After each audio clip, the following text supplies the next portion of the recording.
Hey guys, our group focused on neural networks, a computer system inspired by how the human brain works and processes information through its neurons. This is very interesting because a neural network comprises layers of connected nodes like neurons that process information. Each connection has a weight, which adjusts as the system learns. Neural networks recognize patterns, make predictions, and solve problems. In our case, we will use them to solve a fun probability problem. I hope you enjoy the video.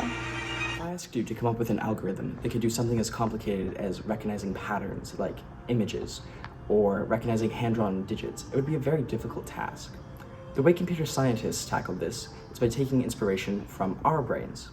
The way that animal brains work is they have neurons which take in some electrical signal and then send out some electrical signal. Neural networks have a very similar structure. Now, before we get into that, neural networks are typically represented with neurons as the nodes, and lines connecting the neurons, which represent the weights. Now, Weights are numerical values that determine the strength and direction of the connection between two neurons in a neural network. In short, they control how much influence one neuron has on another and are adjusted during training to minimize prediction errors. For example, if a weight's larger, the corresponding input has a stronger impact on the final result, and a smaller weight indicates that the neuron has less of an impact. Now, what are weights, and how do they do this process of determining what to send out based on some input?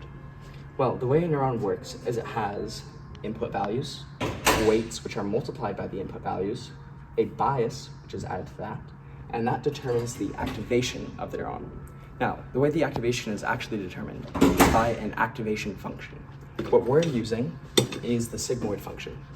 The reason that we're using this one, and it's commonly used, is because it compresses the entire real number line to values between 0 and 1, on and off, which is very convenient. Mathematically, the way you would represent a neuron is by your activation function at the end, but it's neuron 1 times weight 1 plus neuron 2 times weight 2, so on and so forth, plus your bias, and then you run that through the activation function. Let's look at an example with the numbers already worked out of a full network instead of a single neuron. So in this network, we have our input values here, a hidden layer, and then an output layer. Now what you could do is you could individually compute every neuron's value, run it through the function, but that gets very tedious to represent. But it turns out that that entire process can be represented much more easily if you represent the neurons as a vector, as a one-dimensional matrix, and all your weights as another matrix. Then all of this simply becomes this. And instead of having to deal with this nasty mess, we can represent it, the entire transform nicely as this.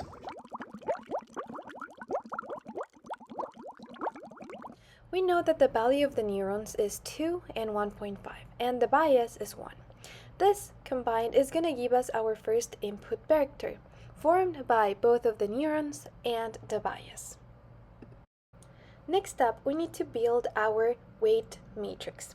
In this case, it is going to be composed of all the weights assigned to each individual neuron, which in our case are going to be 2, 4, 1, 3, 5, and 7. Next, we're going to proceed to multiply our weight matrix that we just found times the input matrix that we had formed before. And this is going to provide us with the output of N4 and N5, which are going to be the neurons on the next layer, which is called the hidden layer. So we proceed to copy the values that we had for both of these inputs. And given that this is a 2x3 and 3x1 matrices, we can proceed to multiply them. N4 is going to equal 2 times 2 plus 1.5 times 4 plus 1 times 4, as we know how to do the matrix multiplication from the linear algebra class. And this is going to equal 14. N sub 5 is going to equal 2 times 3 plus 1.5 times 5 plus 1 times 7. And this is going to equal to 20.5. Now that we have found the values respectively for n sub 4 and n sub 5, we can apply our activation function. In our case, the activation function is going to be 1 over 1 plus e to the minus x. This activation function is known as sigmoid, but different neural networks can use different activation functions. So we're going to proceed to replace the x with the values that we found for N4, in this case 14, and this is going to give us a result of 0.99. And we proceed to do the same for N5, which in our case was 20.5. And this again is going to yield us a result of 0.999.